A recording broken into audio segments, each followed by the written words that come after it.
Today I'm going to show you how I did the detail work on this piece, but first enjoy the intro. Hi, I'm Deidre Williams, owner of the DMW Collection, where we talk all things resin art and candle making.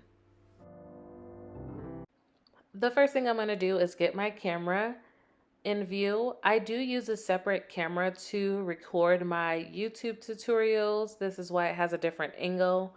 Um, just a little FYI. So the first thing I'm going to do is paint the glass around the silver. So I'm going to paint the silver around the glass, if that makes sense. So I'm just making my little concoction to be able to do that. So a lot of times when you see this little, it's like, it's going to be a gray color, but it's going to be a different tone than the mica powders we've already laid, because I've already laid my foundation. So my first layer of mica powders and my glasswork.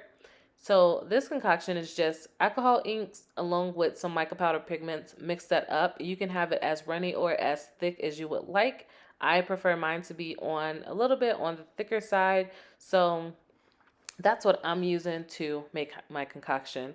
I'm just going to tap, tap, tap this in. This is a technique that I actually do not recommend doing. More times than not, I end up tap, tap, tapping too much in there. So just use a little popsicle stick or something like that to get your mica powders out of the containers. So now I am using a little paper towel to wipe off my board, to wipe it clean. I did spill a little bit of the alcohol ink on my board, so that is why I am doing that.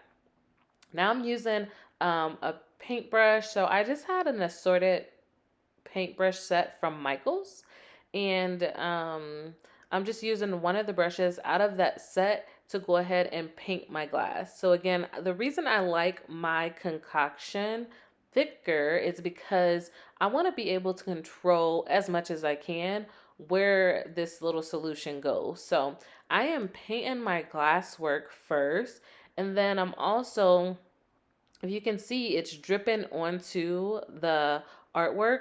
And that's okay. I want it to go down there, but I don't want it to really go into the little lavender color that I have. I want it to be on top of the gray that I poured, but I don't want it to flow into the lavender. So that's why I wanted it to be a little bit thicker. Um, this this just gives your piece more depth. It gives it more dimension. It really elevates the piece a lot. The detail work is really what sets the piece. It really just gives it like the extra shine that it needs. A lot of times I will, after I do my detail work, I do another top coat of just clear resin.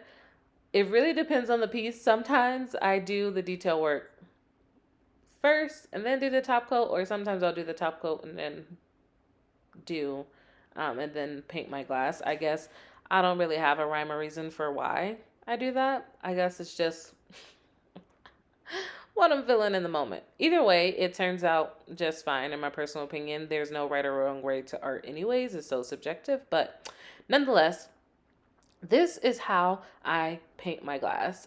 This part is very soothing for me. It's really easy to do, and it's also easy to fix. If you mess up or something, you just use either a baby wipe or a little bit of alcohol ink to clean it up. So now we're gonna do glitter lines. Also, one of my favorite things to do. So for the glitter lines, I am pouring a hefty amount of glitter into my cup. So it's probably, let's just say 1/3 full of glitter. It's probably less than that. Let's say it's 1/4 full of glitter.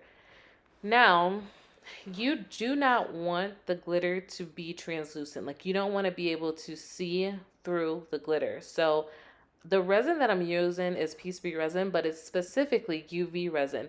I wanted to get this piece done today, so I improvised. I use the UV resin because it's a really quick cure. It only takes 10 minutes to 15 minutes in the sun to cure. So I just cheated. Anyways, so I'm using this UV resin. After I do my glitter lines, I'm just going to put it in the sun for 10-15 minutes. Then I'm going to come back and then I'll be able to do my top coat. Because I don't use a lot of glitter, like I'm not doing a lot of glitter lines, I didn't want to wait an entire day before I can do my top coat, which is why I am doing this little hack. So your glitter concoction is personal preference. I like mine to be a little bit on the thicker side as well. Um, in that I'm going to have more glitter than resin for the most part, or maybe it'll be like 50-50, right? And I know that I tell you in other tutorials to make sure that you do only 10% of an additive. That's to make sure, like, that's going to be your mica powders and your alcohol inks and things like that, to make sure that your resin sets. But for this glitter specifically, I want it to be a little bit chunkier. Now, I don't want to use chunky glitter. I'm actually using extra fine glitter. I got that too from like Michael's. So I'm going to use the extra fine glitter along with that UV resin, mix that up to my liking. Now I'm going to pour it into a syringe. This is how I do it. You can do it how you want to do it. This is what works for me. I do glitter syringes. It allows me to control my pour, control my thickness, control all the things that I want to control. You can use a popsicle stick. You can pour directly out of the cup. You can use, I've seen some people use like the sandwich bags. You can use all kind of things to pour glitter. This is what I do. So now that I have my glitter in my syringe, it's kind of off camera. I'm kind of doing it into another camera. I like record with like 3 or 4 cameras. It's crazy. But I should have kept the cap on the syringe. I didn't. And as a result, it went everywhere. It just started pouring out like crazy. So now I'm going to go in with my glitter lines. So for me, my glitter lines, I don't think I overdo glitter lines. Maybe I do, maybe I don't. I don't know. I'm going to outline my silver. That's the first thing I'm going to do. So I know that I want the silver to be outlined. This really just defines the piece a lot when you start to do detail work. So you want to highlight some of the, I just want to highlight some of the colors in here. So I really wanted the silver piece to be highlighted. I wanted this lavender to really stand out. So I am going to go ahead and pour and lay the glitter around the lavender. So I'm sorry all you're seeing is arm, but just know that I am doing the exact same technique when I am laying the glitter. I am doing this carefully because I kind of wanted to outline it specifically where I wanted the glitter to go. As you can see, it spreads just a little bit, but that's because of how thick I have made my concoction. I didn't make it thin enough for it to spread. It'll spread a little bit more for sure because it is resin and resin is self-leveling, so it tries to spread out. But for the most part, it's going to stay put where I put it. It's not going to spread a lot. And keep in mind that I poured this piece yesterday, so I did allow the resin to cure for 24 hours before I did my top coat. This is important so that your glitter does not spread. If you want your glitter lines to be thick right where you want them in the same space, then you want to allow your first layer to be completely dry. Otherwise, you'll get the glitter that spreads, and I mean, it's fine. It's fine. It's whatever you want it to do, right? But this is how I want it to do. Now what you see me doing is cleaning up my mess. Okay, so one thing that I love about resin is how easy it is to clean. If you make a mistake, you can start over. Okay, so I'm just using alcohol ink and a paper towel to wipe off that glitter that fell down in the beginning when I didn't have the cap on my syringe. I'm just cleaning it up. So, and you can do this for any part of the resin process. If you make a mistake, mess up, just wipe it off and start over. So that's what I'm going to do is I'm just going to wipe this off as much as possible. The reason I didn't do it in the beginning is because it kind of fell where I wanted the resin to be anyways. And so I was just like, well, let me not wipe it all off. Maybe I can utilize a little bit of the stuff that fell. So that's why I didn't wipe it off in the beginning. But I am just going back in to wipe it off now.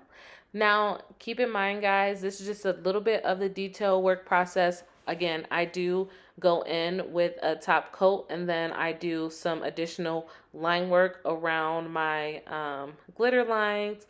I also added a couple little drops that you'll see in the end piece there. But for the most part, this is how you really get your piece to shine and to how you get it to shine and to just like stand out a little bit more. If you guys want to see how I laid the first layer, let me know down in the comments and I will show you that process. But this is pretty much all I did for this piece. And I am just going back in with all the glitter because I hate wasting resin. If you don't want to waste resin, always make sure you have a little trinket mold right next to you to utilize that excess resin. But this is all I did for this piece. I hope you guys enjoy it. Until next time, happy creating